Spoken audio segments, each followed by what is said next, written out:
pastor da Universal xingar um pai católico aí na missa soa como roteiro de filme, né? Daqueles bem absurdos. Mas a realidade, acredite, às vezes é muito mais estranha que a ficção. Eu passei mais de uma década mergulhado em histórias assim, desvendando camadas de fé e conflito. E posso te garantir, essa aqui vai te virar do avesso. Você vai entender como um santo que ele tanto criticava salvou a vida deles.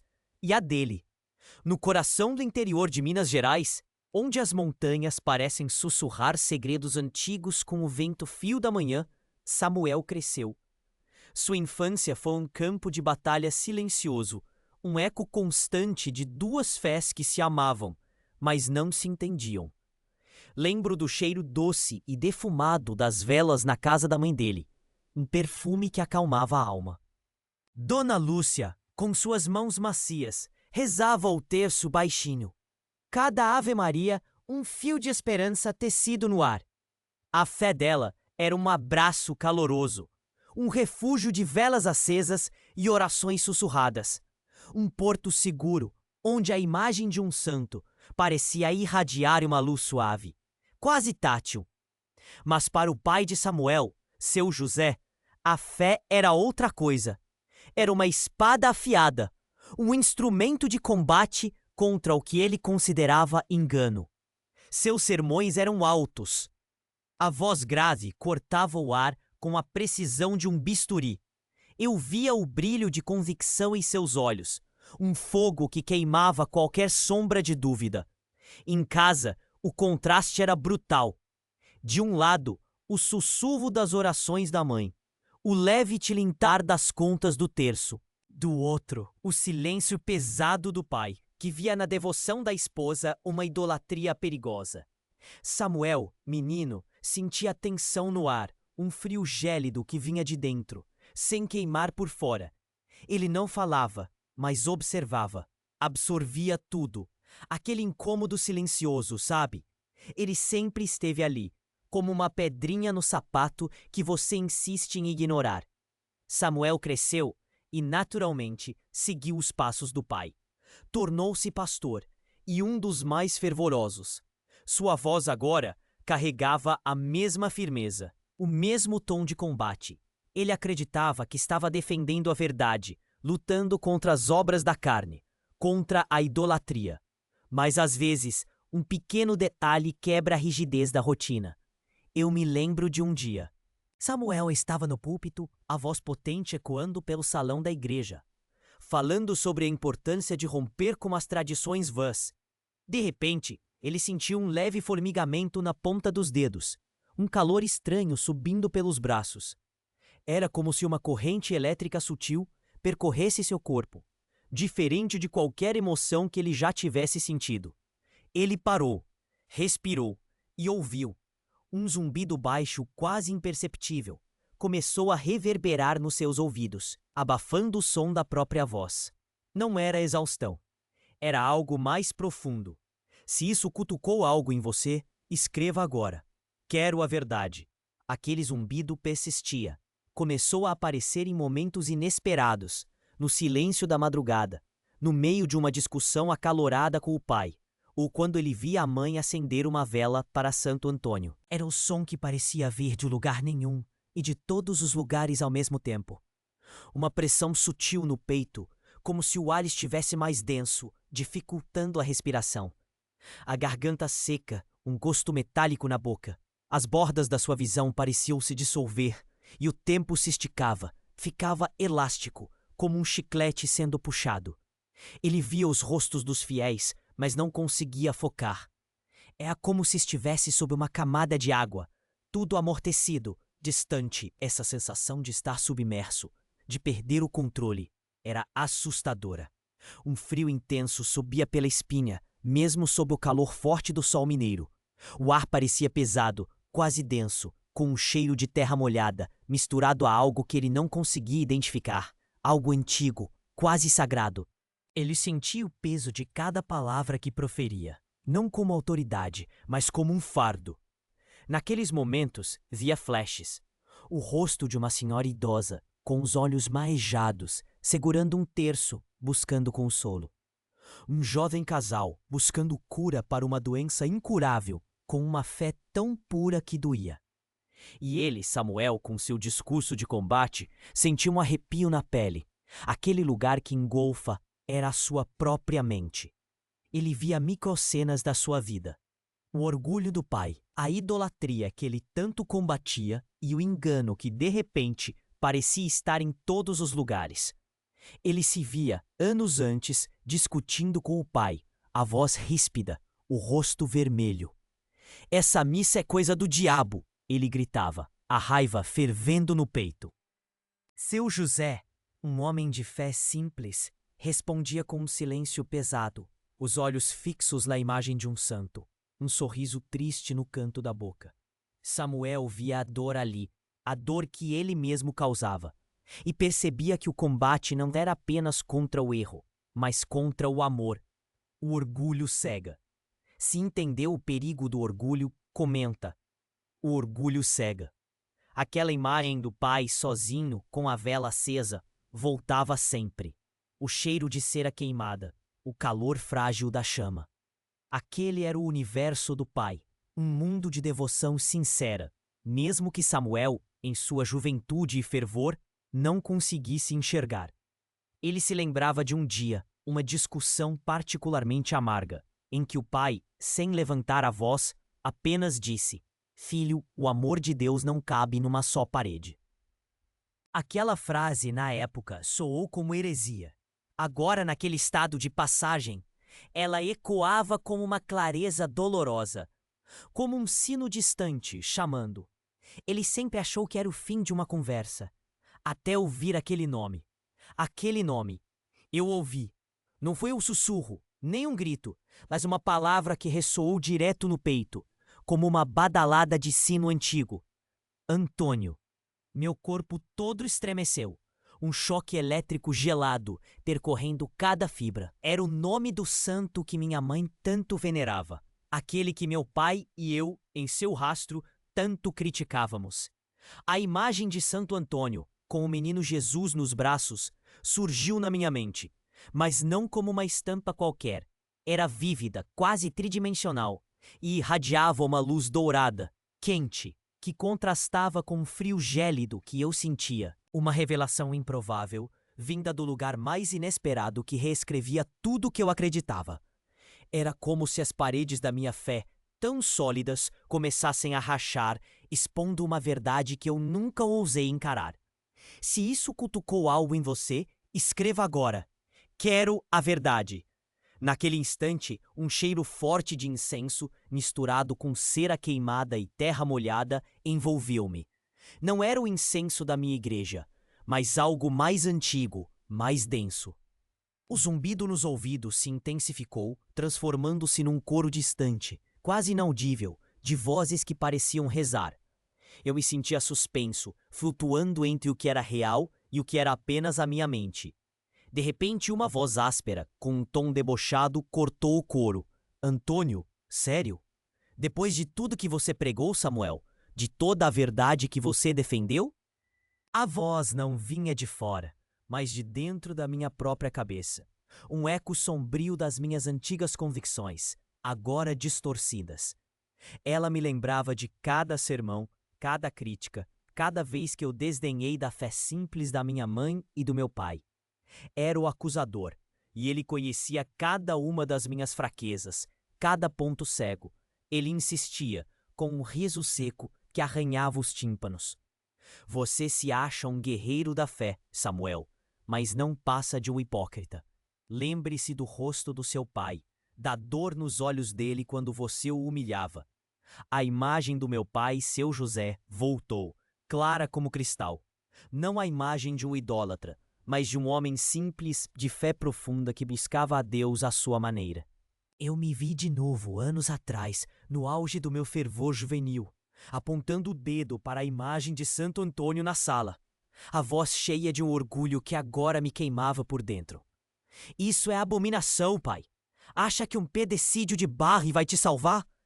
As palavras, tão afiadas na época, voltavam como lanças, perfurando minha própria alma. O peso da minha arrogância era quase físico, como uma rocha fria no estômago. Minhas mãos, antes firmes no púlpito, pareciam vazias. Eu era o acusador de mim mesmo. Minhas próprias palavras me condenavam. O cheiro de cera queimada se tornou sufocante, e o calor, antes dourado, agora parecia queimar minha pele por dentro. Eu via meu pai, os olhos marejados, sem responder, apenas virando o rosto para a pequena imagem de gesso, como se buscasse nela o consolo que eu, seu próprio filho, lhe negava. Aquele gesto tão pequeno e silencioso era o detalhe âncora que me acusava. Não era sobre o santo, mas sobre o amor que eu havia rejeitado, a ponte que eu havia queimado. Eu achei que era o fim da minha verdade, até a voz quebrar o silêncio. Se você já sentiu esse chamado, diga, abre meus olhos. Então, em meio àquele turbilhão de culpa e revelação, a voz veio. Não era o riso seco do acusador, nem o coro distante. Era uma voz calma, profunda, que carregava o peso da eternidade e a ternura de um abraço. Samuel, o amor não se combate, ele se compartilha. As palavras ecoaram, curtas e precisas, martelando em meu coração. A fé que divide não vem de mim. Cada sílaba era um bálsamo e um veredito, dissolvendo o barulho interno, trazendo uma clareza que doía e libertava ao mesmo tempo. Eu entendi tudo. A minha luta não era pela verdade, mas pelo meu próprio orgulho. A minha fé, tão rígida, havia me cegado para o amor. Eu me rendi, não com derrota, mas com uma paz que nunca tinha conhecido. Aquele corte abrupto, mas necessário, separou o Samuel que eu era de Samuel que eu deveria ser. O ar pareceu se clarear, o zumbido cessou, e o cheiro denso se dissipou, dando lugar a um perfume suave de flores do campo. Senti meus pés tocando o chão novamente, a temperatura ambiente retornando à minha pele, um leve calor reconfortante.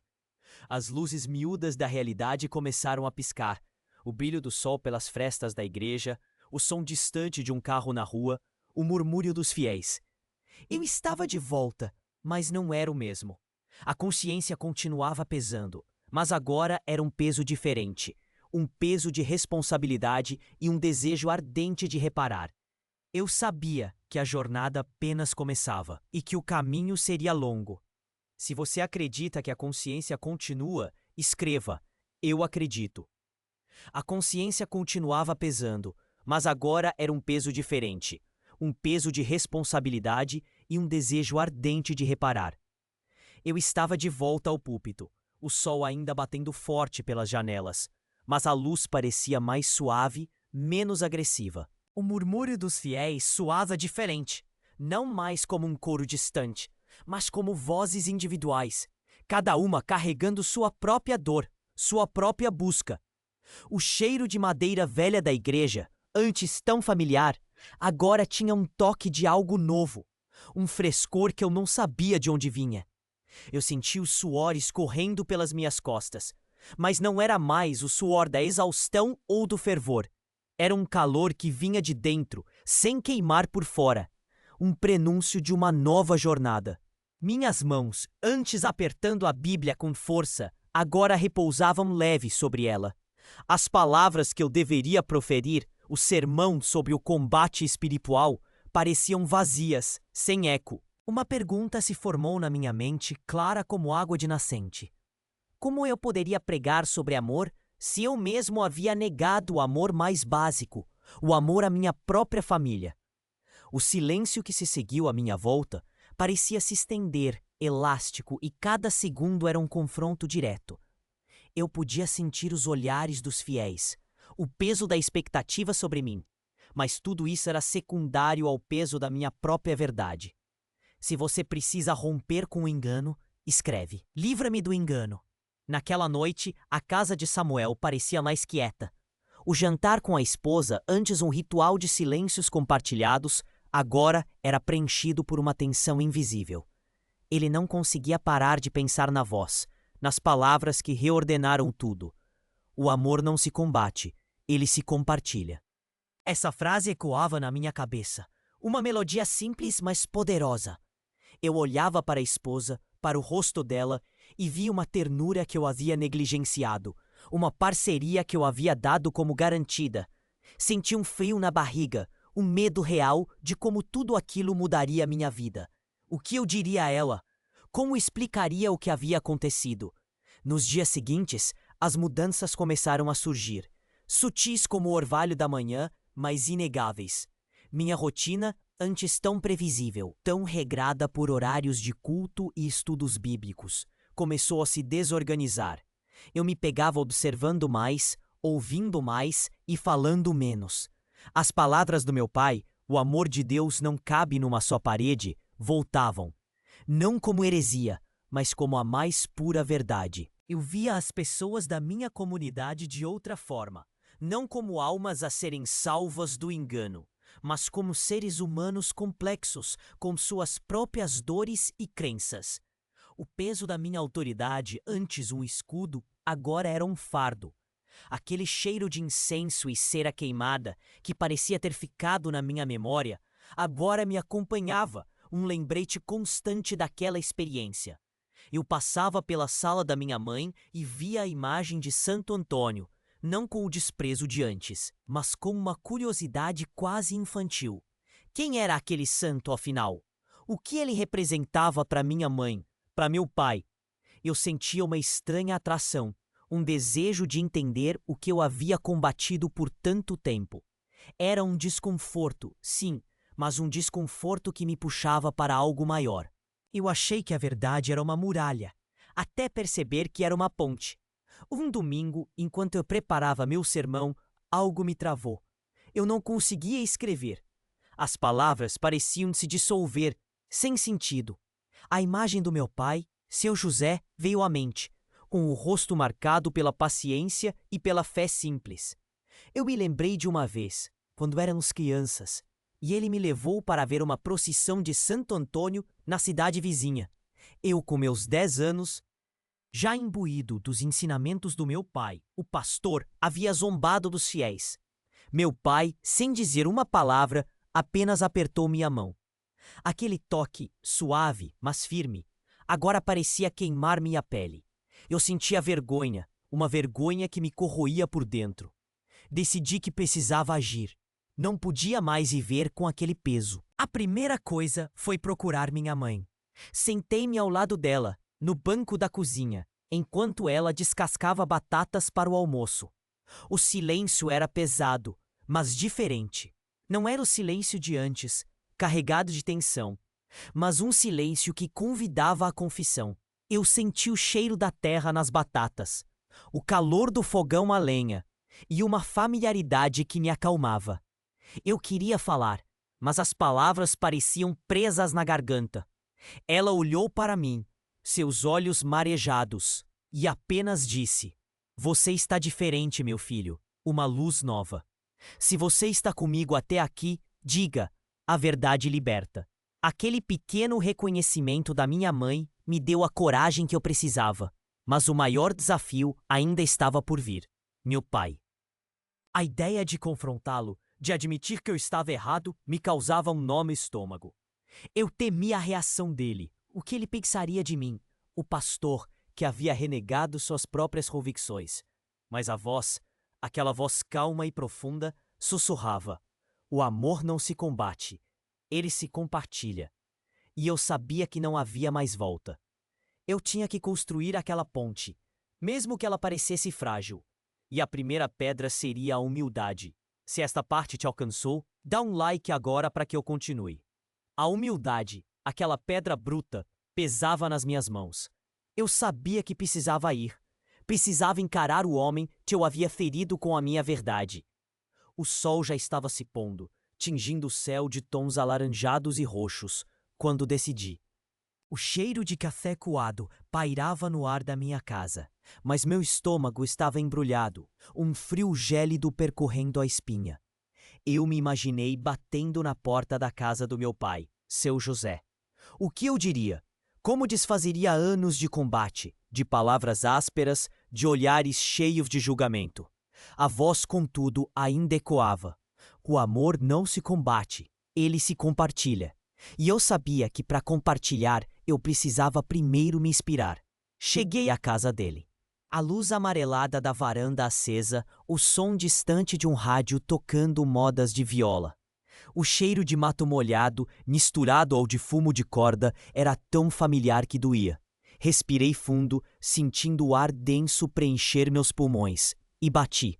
A porta se abriu devagar e lá estava ele, meu pai. Os cabelos brancos, as mãos calejadas pelo trabalho na roça. Seus olhos, antes cheios daquela tristeza resignada, agora me fitavam com uma mistura de surpresa e cautela.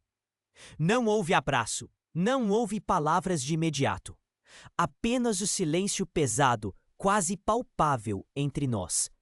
Era como se o tempo tivesse esticado, elástico, e cada segundo fosse uma eternidade. Pai, comecei, a voz falhando. Eu preciso conversar com o senhor. Ele assentiu, me convidando a entrar com um gesto. Sentamos na sala. A mesma sala onde a imagem de Santo Antônio, pequena e discreta, ainda repousava sobre uma cômoda de madeira escura. O cheiro de cera queimada, quase imperceptível, parecia me envolver, um lembrete vívido da minha experiência. Eu olhei para a imagem, depois para meu pai. Aquele era o momento. A garganta estava seca, o coração batia forte no peito, como um tambor. Eu nunca tinha me sentido tão vulnerável, tão exposto. Se você precisa romper com o engano, escreve. Livra-me do engano. Eu comecei a falar, sem rodeios. Contei sobre o peso que eu carregava, sobre a cegueira do meu orgulho, sobre a voz que havia me alcançado. Não usei termos teológicos complicados, apenas as palavras que vinham do coração. Falei sobre como eu havia julgado, como havia combatido a fé simples dele, a fé da minha mãe. O rosto do meu pai permaneceu impassível, mas eu via um brilho diferente em seus olhos, uma centelha de algo que eu não conseguia decifrar. O silêncio voltou, mas agora não era um silêncio hostil, e sim um silêncio de escuta. Eu podia sentir o calor da lareira, que ele havia acendido, aquecendo o ambiente. Mas o frio em meu estômago persistia. Quando terminei, o ar estava denso com as minhas palavras não ditas por tanto tempo. Meu pai enfim falou. Sua voz grave e calma cortou o ar como um bisturi. Filho, ele disse, eu sempre soube que você tinha um bom coração.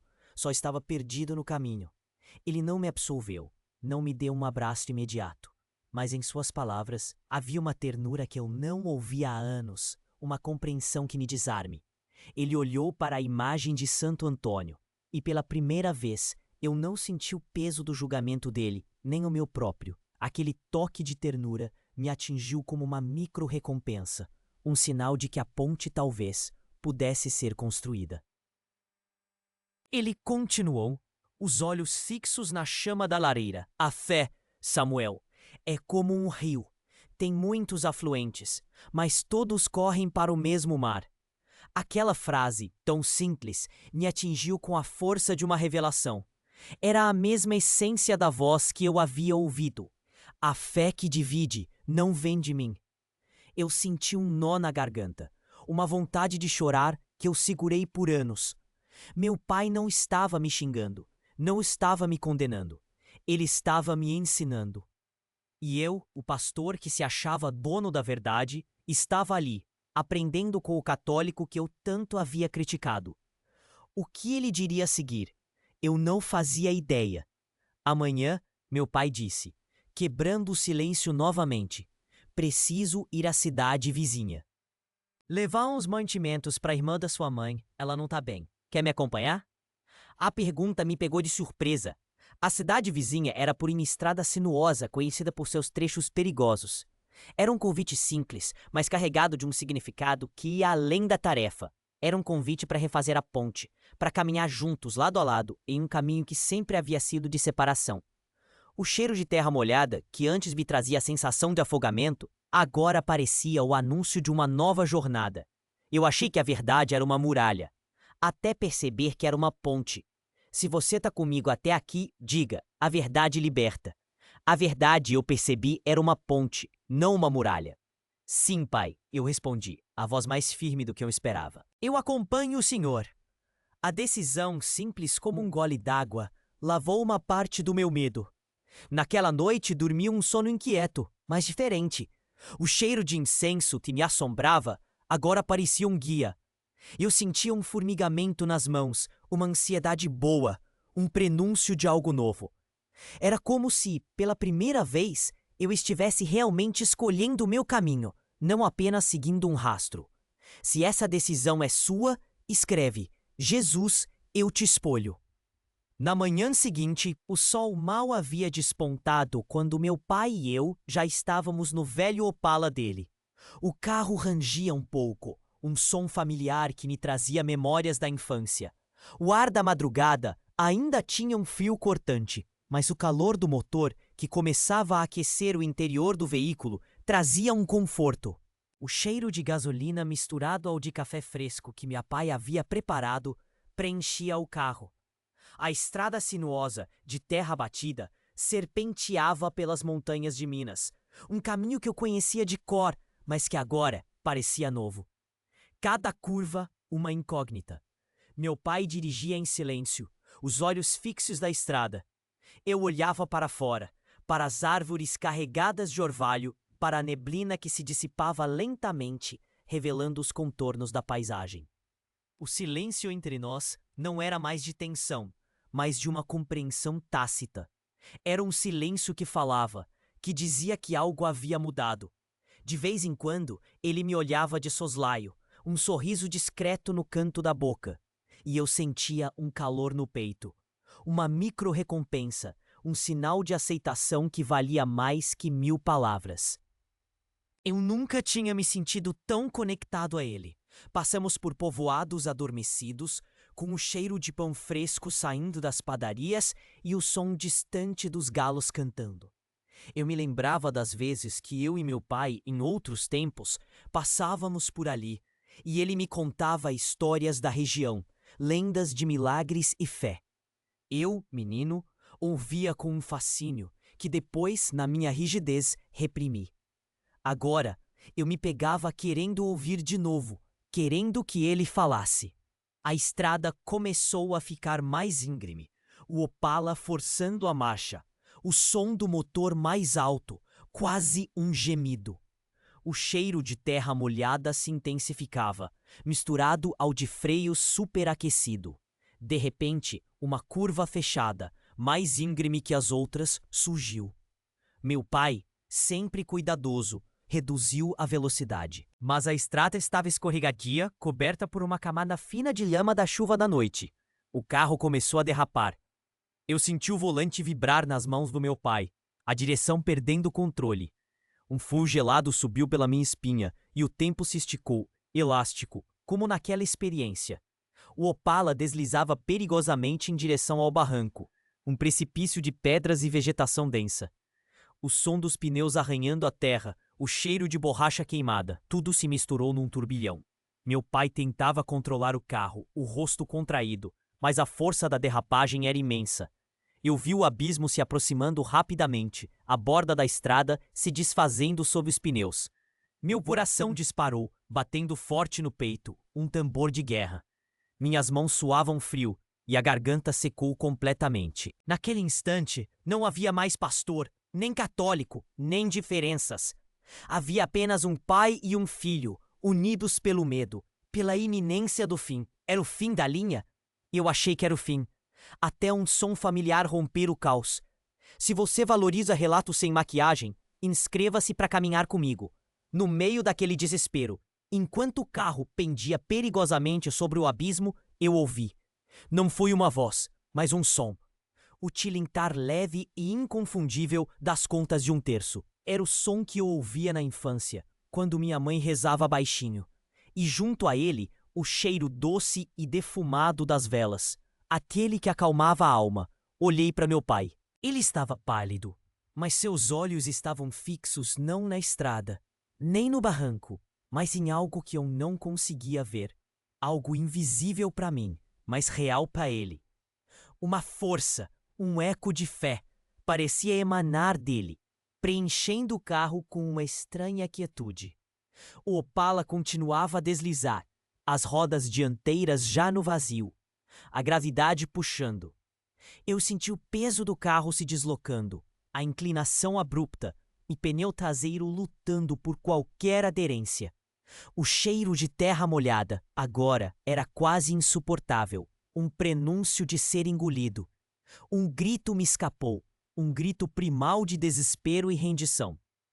Eu fechei os olhos, esperando o impacto, o mergulho no abismo. Mas ele não veio. O carro parou, não suavemente, mas com um solavanco repentino, como se uma mão invisível o tivesse segurado na beira do precipício. O silêncio que se seguiu foi ensurdecedor. Um silêncio pesado, quase irreal. Abri os olhos lentamente. O carro estava parado, inclinado, com as duas rodas dianteiras suspensas no ar, sobre o nada. Apenas alguns centímetros separavam o Opala do abismo. O cheiro de terra e borracha queimada ainda pairava, mas agora havia um novo aroma, um perfume de flores do campo, fresco e inesperado. Meu pai estava imóvel, as mãos ainda no volante, os olhos marejados, mas com um brilho de assombro e gratidão. Ele não falava, apenas respirava com dificuldade. Eu também não conseguia falar. A adrenalina pulsava em minhas veias, um calor que vinha de dentro, sem queimar por fora. O que havia acontecido? Como havíamos parado?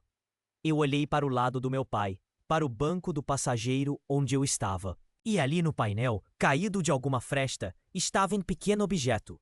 Era uma imagem de Santo Antônio, pequena, de gesso com as cores um pouco desbotadas. A mesma que eu havia zombado na sala de casa. A mesma que meu pai tanto venerava. Ela havia caído ou aparecido ali, bem no meio do nosso desespero. Um arrepio percorreu meu corpo, não de frio, mas de uma profunda, inexplicável certeza. O tilintar das contas do terço, o cheiro de vela e incenso. A voz que dizia, o amor não se combate. Tudo se conectava. Eu senti um nó na garganta. Meu pai finalmente virou-se para mim.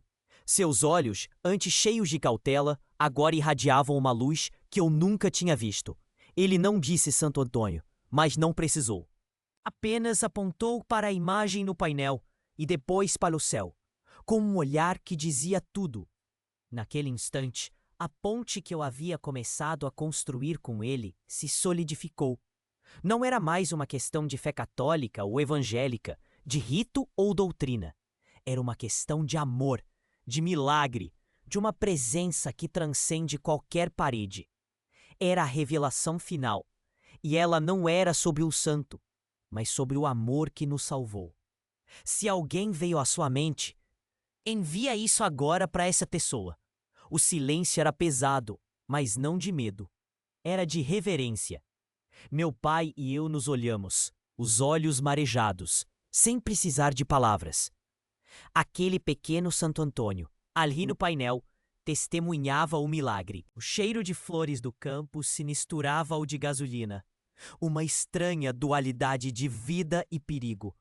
Eu senti um calor no peito, não de adrenalina, mas de uma gratidão profunda, quase esmagadora. Aquele momento reescreveu nossa história, a minha e a dele.